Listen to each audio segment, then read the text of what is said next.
Kenapa kita pakai Go ya? Ya, ini tadi. Go ada juga yang nyebutnya sebagai Golang seperti itu ya. Bahasa ini kelebihannya apa ya? Bahasanya ini kelebihannya adalah tadi makin bahasa itu mendekati bahasa mesin, maka performansnya akan makin baik ya dan makin ringan gitu. Filenya juga makin kecil, makin ringan penggunaan memorinya, penggunaan CPU-nya makin cepat lah, makin scalable, makin seperti itu. Nah, contohnya bahasa assembly ya.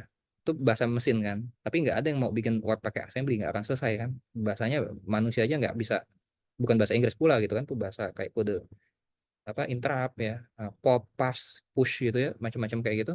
Nggak akan intuitif. Nah, yang kedua bahasa middle language ya, kayak bahasa C gitu.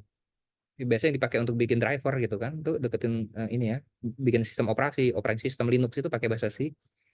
Itu kencang juga gitu. Cuma masalahnya bahasa itu nggak simple ya. Apalagi bikin aplikasi web ya. Makanya bahasa-bahasa lain itu membungkus bahasa C jadi lebih simpel. Contohnya kayak Python gitu ya, bahasa PHP. Sebenarnya dibuatnya dalam bahasa C juga gitu kan.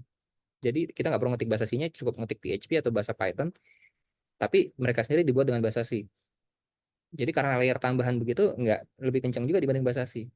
Nah sekarang Go, nah Go ini eh, didesain oleh Google ya seperti itu untuk mendekati performanya bahasa C, tapi dengan gaya programming seperti bahasa high level kayak Java ya, kayak .NET, eh, bilang kayak PHP, ya high level juga, sama nggak sama persis ya seperti itu.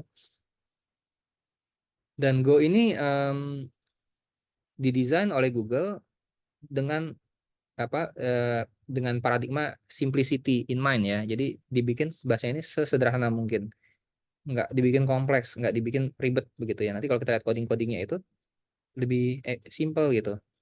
Nanti kita lihat ya maksud lebih simple itu apa.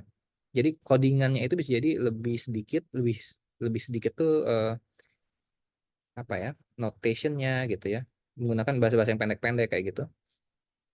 Clean, concise ya, mudah dibaca dan mudah ditulis.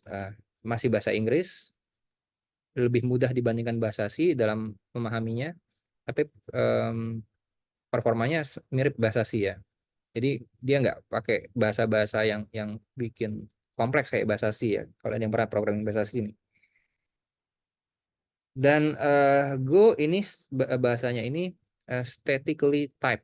Jadi tipe data itu penting. Nggak beda dengan kayak bahasa apa ya, bahasa PHP. Mungkin tipe data nggak begitu penting ya, bikin variabel langsung langsung dipakai gitu. Go ini tipe data itu penting. Jadi kita harus pelajari tipe data.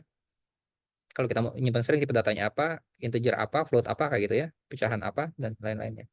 Kenapa ini penting? Karena biasanya bahasa-bahasa yang high performance, nah itu didefinisin tipe datanya. Jadi dia tahu, misalkan kalau pakai integer kan memorinya harusnya sedikit dibandingkan kalau kita pakai string gitu kan.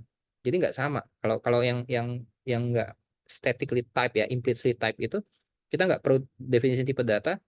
Akibatnya penggunaan resource-nya itu bisa bisa jadi lebih banyak ya, nggak efisien gitu. Jadi bahasa-bahasa yang tingkat rendah sekali kayak kayak bahasa C ya, C gitu, C++ itu tip strong type tuh, statically type. Karena lebih efisien, dia perlu tahu spesifiknya yang kamu mau pakai apa sih variabel ini tipenya, sehingga memorinya harus allocate berapa begitu. Jadi high performance di sini.